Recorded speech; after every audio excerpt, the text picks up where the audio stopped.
አድማጮቻችን የወንድ ልጅን ልብ በፍቅር የሚያዝ ጥበብ ወደ ተሰኘው የመወያያ ርዕሳችን እንኳን በደህና መጣችሁ።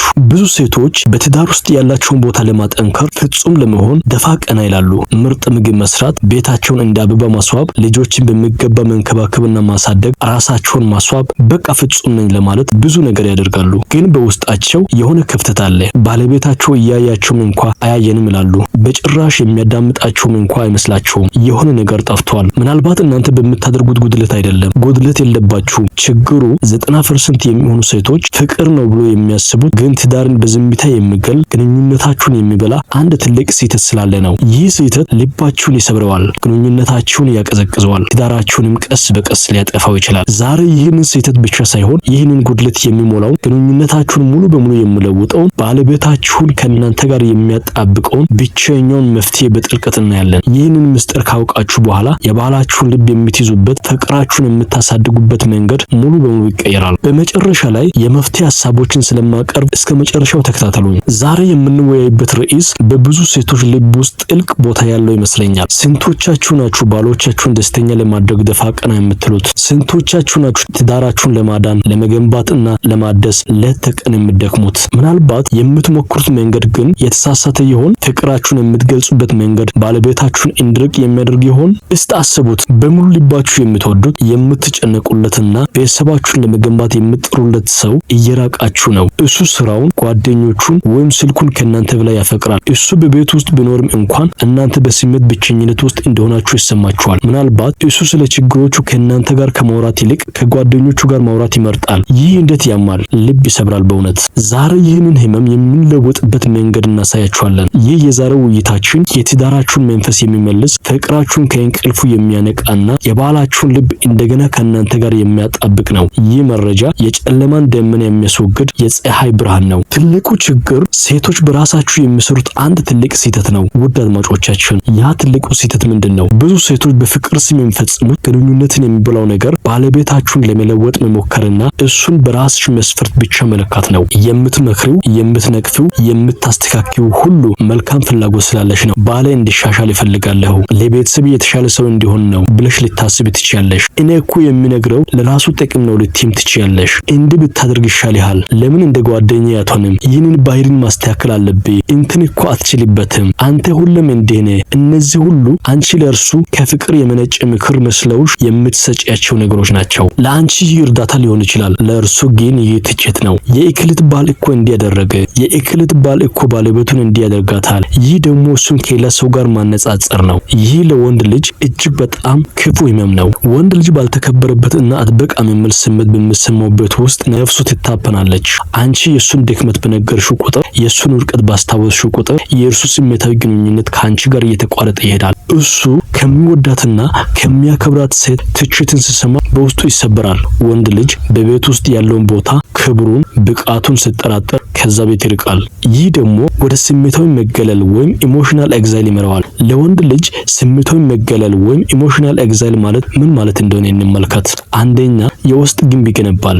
እሱ ከስሜቱ ያፈነግልሻል፣ ከልቡም ያርቅሻል። ከውጭ ምንም ለውጥ ላይታይ ይችላል። ቤት ሊመጣ ይችላል፣ ሊበላ ይችላል፣ ከልጆች ጋር ሊጫወት ይችላል። ግን በውስጡ በስሜት ደረጃ ከአንቺ ርቋል። ሁለተኛ የንግግር ማነስ። ስለ ችግሮቹ፣ ስለ ፍርሃቶቹ፣ ስለ ስራው ውጥረት ከአንቺ ጋር ማውራት ያቆማል። ይልቁንም ከራሱ ጋር ወይም ከሌሎች ጋር ማውራት ይመርጣል። ምክንያቱም ከአንቺ ትችት እንደሚገጥመው ይሰማዋል። ሶስተኛ የቅርብ ግንኙነት መዳከም። ስሜታዊ ቅርብ ሲጠፋ አካላዊ ቅርብም ይደክማል። የግብረ ስጋ ግንኙነታችሁ ቅዝቃዜ ሊያጋጥመው ይችላል። አራተኛ የመሸሸጊያ ፍለጋ።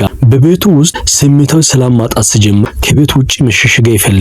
ምናልባት ስራ ሊሆን ይችላል፣ የትርፍ ጊዜ ማሳለፊያዎች ሊሆኑ ይችላሉ፣ ጓደኞችም ሊሆኑ ይችላሉ። ከዚህም የባሰ ደግሞ ወደ ሌላ ሴት ልብ ሊመለከት ይችላል። ይህም የሚሆነው አንቺ መጥፎ ስለሆንሽ አይደለም፣ በውስጡ ያለው ዋና ፍላጎት ስላልተሟላ ነው። ውዴቶች ብዙዎቻችሁ ሳናውቅ ባለቤቶቻችሁን እየገፋችሁ ነው። ጥሩ ሚስት ለመሆን የምታደርጉት ጥረት ሳታውቁ ባለቤቶቻችሁን እያራቀባችሁ ነው። ይህንን ስህተት መለየት ወሳኝ ነው። ታዲያ መፍትሄው ምንድነው?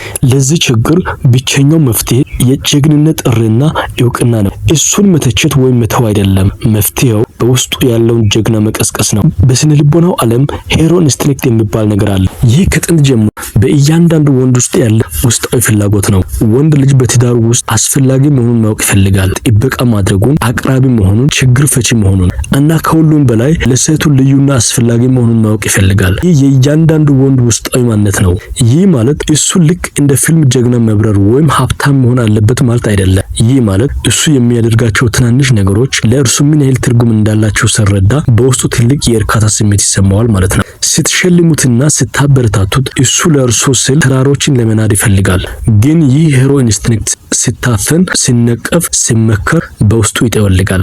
ታዲያ ይህንን ሄሮ ኢንስቲንክት እንዴት መቀስቀስ እንችላለን? ከባድ አይደለም። ብቸኛው መንገድ እሱን ከመተቸት ይልቅ እሱን ማክበር፣ ማበረታታት እና እውቅና መስጠት ነው። እነሆ ልታደርጓቸው የሚገቡ 3 ተግባራዊ እርምጃዎች። አንደኛ፣ ለጥረቱ እውቅና ስጪው። ወንዶች የሚያደርጉት ጥረት ብዙ ጊዜ ትኩረት አያገኝም። ትንሹንም ቢሆን ለቤቱ የሚያደርገውን ነገር አመሰግናለሁ በዩ። ለምሳሌ አስቤዛ ይዞ ሲመጣ ውዴ አስቤዛ በመምጣት በጣም አመሰግናለሁ እፎ ያልኩ በዩ። ለልጆች የሚሆን ነገር ሲያዘጋጅ ለልጆቻችን ስላደረግ ምን ያህል እንደረዳኝ አታውቅም አመሰግናለሁ በዩ። እሱ በእነዚህ በትናንሽ ነገሮች ትኩረት ስታደርግለት ጥረቱ እንደታየና እንደተከበረ ይሰማዋል። ይህ ደግሞ ለቀጣይ ጥረት ያበረታታዋል። ሁለተኛ፣ ምክሩን ጠይቂው። ወንድ ልጅ ዋጋ እንዳለው የሚሰማው የእርሱ ሐሳብና እይታ ሲፈለግ ነው። በዚህ ጉዳይ ላይ አንተ ምን ታስባለህ ብለሽ ስትጠይቂው ዋጋ እንዳለው ይሰማዋል። ይህ እሱን አስፈላጊ ብቃት ያለውና ብልህ እንደሆነ እንዲሰማው ያደርጋል። ለምሳሌ ውዴ ስራ ላይ አንድ ከባድ ውሳኔ አለብኝ፣ አንተ ብትሆን ምን ታደርግ ነበር? ያንተን ሐሳብ መስማት ይፈልጋለሁ በዩ። ልጆቹ እንዲህ አይነት ባህሪ እያሳዩ ነው፣ አንተ እንደ አባት ምን ትመክረኛለህ? እዚህ ቤት ውስጥ የሆነ ነገር መቀየር እንፈልጋለን፣ አንተ ምን አይነት ሐሳብ አለ? የእርሱን ሐሳብ መጠየቅሽ በእርሱ ላይ እንዳመንሽበት እና የእርሱን ብቃት እንደተቀበልሽ የሚያሳይ ምልክት ነው። ይህ ደግሞ ሄሮ ኢንስቲንክት ወይም የውስጡን ጀግና የሚቀሰቀስ ድርጊት ነው። ሶስተኛ፣ የሰላም ወደቡኝለት። ውዲቶቼ ወንዶች ከቤት ውጭ ከባድ ትግል ውስጥ ናቸው። የስራ ጫና፣ የማህበራዊ ጫና፣ የገንዘብ ጫና፣ ይህ ሁሉ ከባድ ነው። ቤቱ ለእርሱ መሸሸጊያ፣ የሰላም ወደብ፣ የሚያርፍበት ቦታ መሆን አለበት። ወደ ቤት ስገባ ሌላ የትችት ወይም የክርክር ሜዳ ሳይሆን የመረጋጋት የመቀበልና የፍቅር ቦታ እንዲሆንለት አድርጉ። ከስራ ሲመጣ ወዲያውኑ በችግር አትጋብዡ። ፈገግ ብለሽ ተቀበዩ። ሲያወራ አዳምጪው። ምላሽ ለመስጠት አትቸኩይ። ከውጭ በጣም ከባድ ቀን እንደነበረ ያውቃለሁ፣ እዚህ ቤት ውስጥ ሰላም እንድታገኝ እፈልጋለሁ በዩ። እሱ ደካማ ሆኖ ወይም ተጨንቆ ሲያወራ አትፈርጅበት፣ አትመክሪው። ብቻ አዳምጪውና እቀፊው። አብሬ ነኝ በዩ። ይህ ድርጊት እሱ ከአንቺ ጋር ስሜታዊ ቅርብ እንዲሰማው ያደርጋል። ቤቱ ለእርሱ የሰላም ምሽግ ሲሆን እሱም ወደ ቤቱ ለመምጣትና ከአንቺ ጋር ለመሆን ይጓጓል። ውድ አድማጮቼ እነዚህ 3 ቀላል የሚመስሉ ግን ትልቅ ለውጥ የሚያመጡ እርምጃዎችን ስትተገብሯቸው፣ እውቅና ስትሰጡት፣ አመሰግናለሁ ስትሉት እሱ እንደተከበረና እንደታየ ይሰማዋል። ዋጋ እንዳለው ይረዳል። ምክሩን ስትጠይቁት አንተ ምን ትላለህ ስትሉት እሱ እንደታመነበት እንደ ብቃት ያለው ሰውና እንደ ብልህ ሰው ይሰማዋል። አስፈላጊነቱ ይጎላል። የሰላም ወደብ ስትሆኑለት እዚህ ሰላም ነው ስትሉት እሱ እንደተወደደ እንደተረጋጋና ጥበቃ እንዳለው ይሰማዋል። የልቡን መክፈት ይጀምራል። ይህ ሁሉ የእናንተን ፍቅር፣ አክብሮትና አመኔታ ለእርሱ ይገልጻል።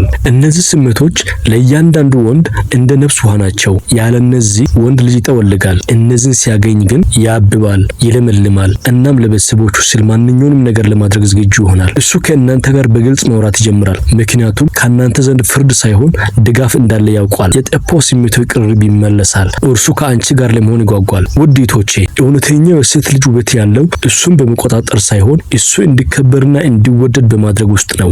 ታማኝነት የሚገነባው በየቀኑ በምታሳዩት ጸጋ፣ እውቅናና ፍቅር ነው። ይህ ድክመት ሳይሆን የጥንካሬያችሁ መግለጫ ነው። እንግዲህ ውድ አድማጮቻችን በዛሬው ፕሮግራማችን ብዙ ሴቶች ሳያውቁት በትዳራችሁ ውስጥ የሚሰሩትን ትልቅ ስህተት፣ ስሜታዊ መታፈንና ትችት አይተናል። እናም ለዚህ ችግር ብቸኛውና እጅግ ውጤታማውን መፍትሄ የጀግንነት ጥሪና እውቅና በሙሉ 3 ተግባራዊ እርምጃዎችን ጥረቱን ማመስገን፣ ምክሩን መጠየቅና የሰላም ወደብ መሆን በጥልቀት መርምረናል። ይህን ምስጢር ማወቃችሁ ብቻ በቂ አይደለም፣ በተግባር ወሳኝ ነው። ከዛሬ ጀምሮ በትዳራችሁ ውስጥ የትችት ቃላትን በምስጋና በምክር ጥያቄና በመቀበል ተኳቸው። እንደዚህ አይነት ጥልቅ የጋብቻ ምስጢሮችና መፍትሄዎችን ለማግኘት አሁኑኑ ቻናላችን ሰብስክራይብ በማድረግና የማስታወቂያ ደወል ምልክቷን ተጭነው ቤተሰብ ይሁኑ።